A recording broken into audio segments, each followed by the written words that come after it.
Hello everybody, and welcome to No Guns Life episode 8, which is like an infinity on its side.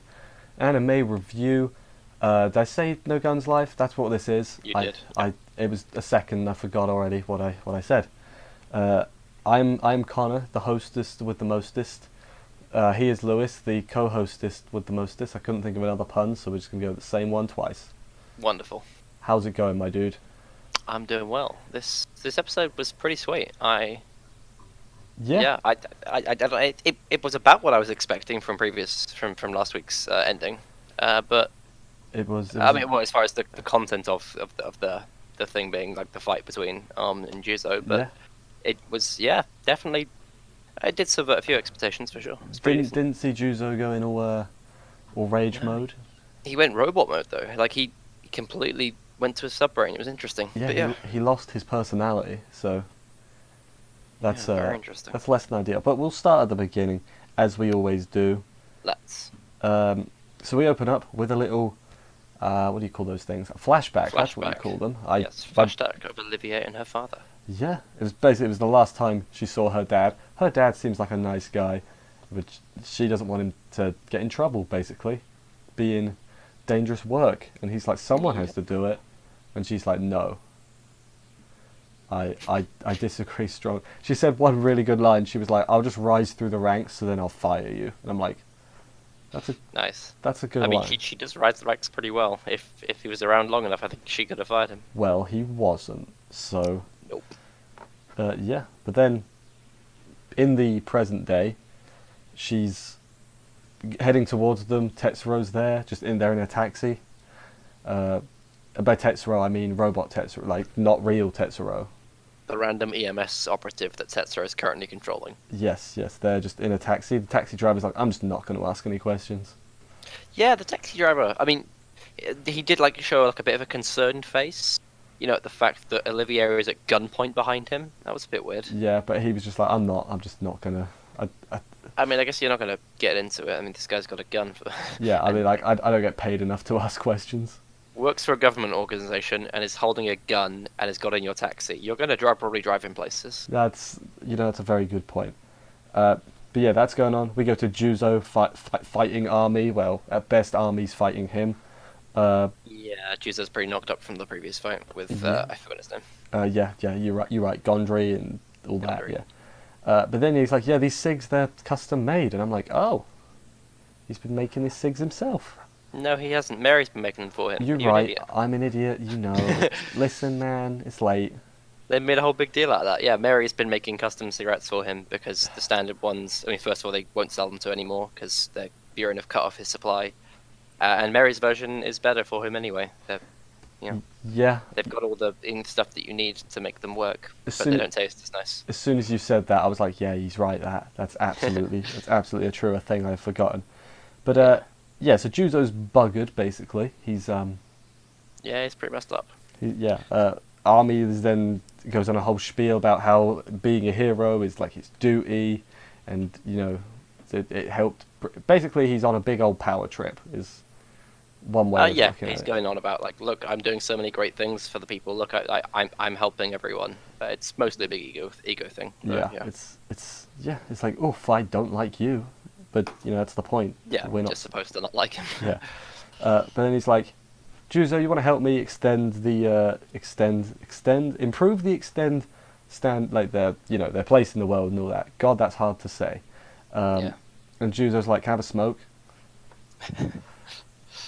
Yeah. I mean, Army does recognise that Juuzo is of a very rare model that would be incredibly useful if they had any kind of combat situations. So, like, getting him on their side would not exactly be a bad thing. Yeah, but then he snaps his neck, so whatever.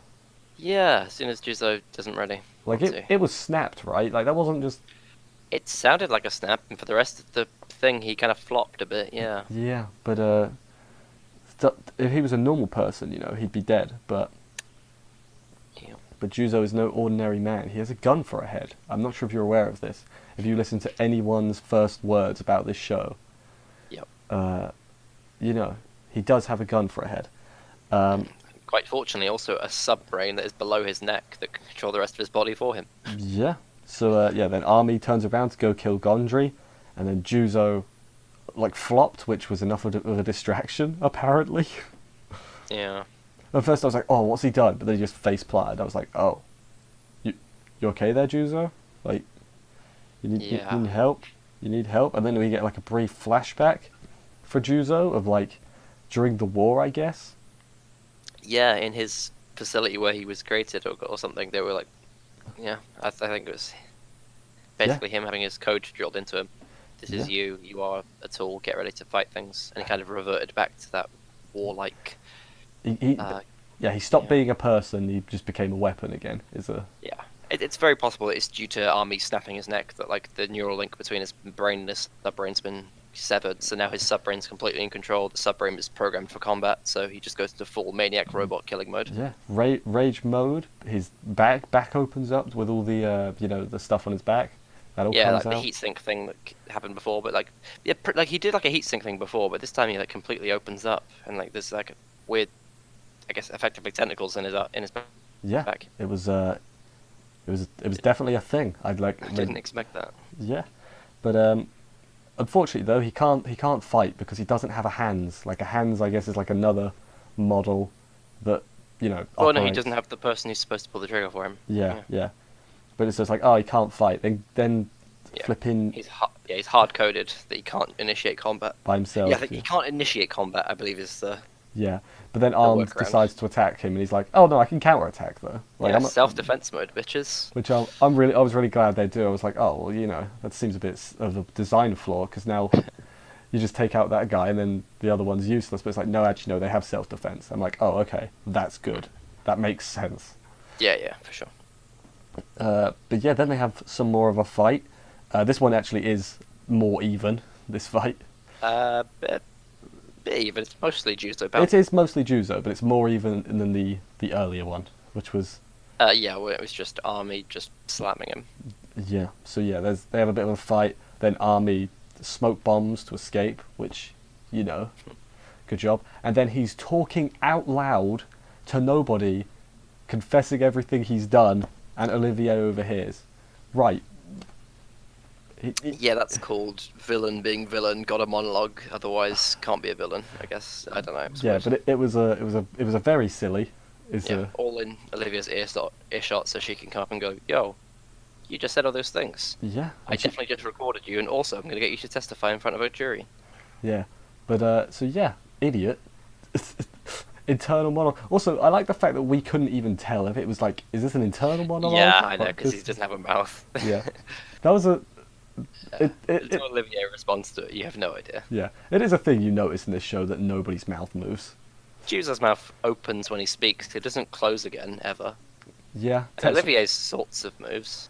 I mean, the humans do. Like Tetsuro's doesn't though because he's got Like, the. yeah, Juuzo, as far as a robot, sort of. Like, he opens it before he Yeah. says stuff. Yeah. But yeah, no, Army just speaks straight through the grill, which is kind of weird. Yeah. Also, his face, like when it's all messed up, and he's got the looks like a massive grin. Yeah, Because Well, like they I guess some of the put back the- plating's missing. Yeah. pull off his gold plating. His face underneath is not so pretty. It's pretty scary, But yeah, then we learned the true truth. We thought we knew the truth, but now we know the true truth. So Army was the one who made Gondry go berserk and kill all those people, including Olivier's dad, because the people, the like inspectors or whatever, didn't agree with what they were doing. They were like, "Nah, man, this messed up." Which, yeah, it was. Yeah. But Yeah, the inspectors were finding something that this extended experimental group was doing that they shouldn't have been doing, and yeah, Army's all about making sure that the extended are never going to get, I don't know, like he's got the right ideas, but sort of. he's like completely wrong in everything else. Yeah. Is that a good way of putting it? I think that's a good His way. morals are somewhat in the right place. He wants extended people to not be prejudiced against, but the measures that he's willing to go to make that happen are very extreme. He's a real ends justify the means kind of guy. Yeah, and somewhere along the way he became a bit of an egomaniac. But at the start, it's very possible he did just want extended people to have a nicer life. But the money, power, and fame's got to his head, definitely, because it's now all about him. He's the hero. It's only him. Yeah. Yeah. But yeah, well, that's going on. Them two are talking. Tetsuro and Juzo just bust through the wall. Yeah. It was just like, oh, hello, guys. Tetsuro's on Juuzo's back, like, hey, calm down, buddy, what's going on? Juuzo's still in rage mode, smashing everything. He's like, take your smokes, Juzo. He didn't want him. But yeah, then he's going to kill Army, which is, you know, don't do that, Juzo. Also, we learn about the tuna thing that Olivier had was the bloody canned food that her dad sent her. Yeah. Yeah, so the thing that she's well known for opening that stinks and everybody hates is something her dad gave. So that's at least gives a reason as to why she has and can stand this horrible thing that everyone else. I like that because I think whenever it was a few weeks ago, I was like, that's weird. Why she got that? And now Why should you have that? It was weird. And now they've You're explained it, and it's like, oh, thank you. Isn't it nice when things explain things? But yeah, then Olivier's like, kill him, Juzo, and it's like, oh snap! And I thought he was going to do it for a second. I was like, he's actually going to kill him. Mm-hmm. But then it gets close and says back. Yeah, he holds Is back. that what you really want? Oh, did he say that, or was that not just a memory? No, I think he said, "Is that what you really want?" Yeah. So this is the problem. We can't tell when they're actually speaking. He turned his head as it was said. Yeah, I guess you're right. But yeah, because he remembered she said, you know, we need him alive and all that. They want Gondori alive. They never said anything about Army. But yeah, either way, they're originally trying to get Gondori for the testimony, and it now appears that Army's the one who should be testifying anyway. So yeah. Then Olivier basically calls Army out. He's like, you got a big ego, you suck, basically. Yeah. And then she inhales the smoke and does some mouth to mouth. Oh yeah, it's worth mentioning that just after Juzo didn't kill Army, his sub-brain overloaded and he collapsed on the ground. Which is yeah. You are right. But yeah, then Kisu. Yeah, she mouth-to-mouth smoke breathed into his lungs, I guess, because he can't breathe it in himself. I guess it makes some sense. I bet Juzo's a terrible kisser. I'd be surprised if it was otherwise. Yeah, that would make sense. Because imagine kissing a gun. Yeah, it is just metal spikes. It's not gonna be nice. Yeah, I don't want to be mean to the guy, but you know. But then yeah, he protects her from the he has like a pole or whatever. Yeah, Army has a little pole thing that he was gonna stab, and Juzo tanks it with his hand. Yeah, then they have a bit more of a fight. I assume Juzo wins. It's very short. Army pulls back to pull out his minigun, and then Juzo just stabs him, and it ends. Yeah, nice. But then guess what shows up to come get him, guys? Guess what shows up? Can you guess what it is, Lewis? Lewis, guess. What? It's the bad CG soldiers, of course. That's what it is. Oh, I was really confused. What the hell are you on They about? were The definitely EMS you up, right? Yeah, they were bad CG, and I was like, look at them. They had them like behind the 2D characters. I was like, no, don't. Yeah. That's the thing you don't do ever. 3D and 2D on top of each other without any compositing. It looked awful. It didn't look good. But then she opens the can, and it's got gas in it. Like. Yeah, she was like, you guys did it. I'll hold these guys off, and just opens the canned cat food and gasses all the soldiers. Yeah. So was that the All the same people. one she was smelling before, or was this just like a different one? I think this might be a special one she's made because it like everyone else was like, oh god, that smells bad, but that one like incapacitated them. Yeah. See, I think that too. I think that it's like a stealth trap, if you will. Maybe. But yeah. So Juzo and Tetsuro leave while that goes on. Everybody, we later find out everybody got out. Olivier's in a truck with Army, basically saying, hey, you got to testify and all that. Gondry's there as well. But, they don't get very far because they get attacked. Who do they get attacked by? It's the other one. Other gunheads and sexy nun lady.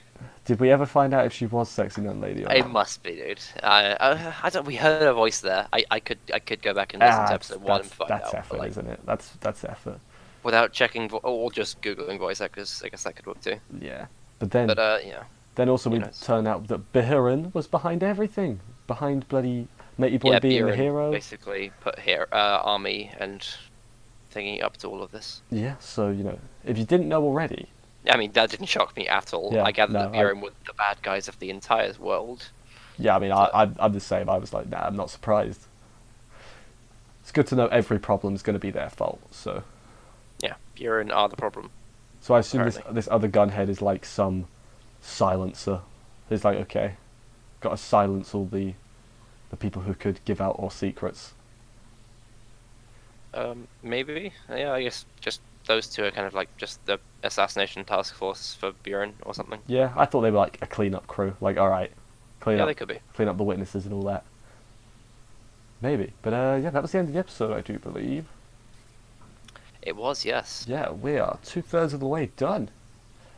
Yeah, gosh, we are actually. Damn. I think I'm gonna be honest. I think No Guns Life his rating is too low on my anime list. It's at like a 7.2. Damn, that's not very high. I think that's quite low. I think that's really low. I think Yeah, this no, has that been quite surprised me, good. actually. I'm not saying it should be have like an 8 or nothing, but like mid-7s maybe. Mm. Like I think it's good enough for that.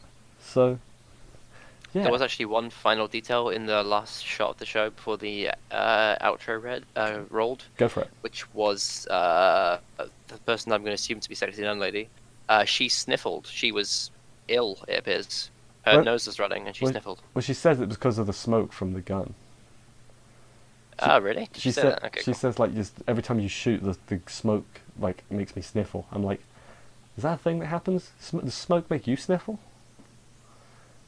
Don't think so, no. No, smoke. I don't like the smell of smoke personally. That might, like, just the fact that they've put it in, like, that'll be a plot point. That something's going to happen to do with that. I don't think it would be a plot point. I think it would just be like a character trait. Like this is a thing Sure, that she that, does. it's a minor thing. It's a minor reoccurring feature. There you go. That's a good way of putting it. But yeah, I can't think of anything else to say. Can you? No, maybe the next episode title. I've forgotten it. I've forgotten it too, so I guess that means no. I'm good at remembering them normally. Damn it. Reverberation. Reverberation, which I'm going to assume is going to be the reverberations of what just happened. Yeah, of that hit on the EMS. Jesus. Yeah, but yeah, that's next week though. So, I guess I'll do the outro for right now. Thank you everybody for watching this review. I hope you enjoyed it. If you did, consider subscribing and stuff for more reviews and liking and commenting and all that other good stuff. We will see you next week for another episode of this. And bye guys. Lit up.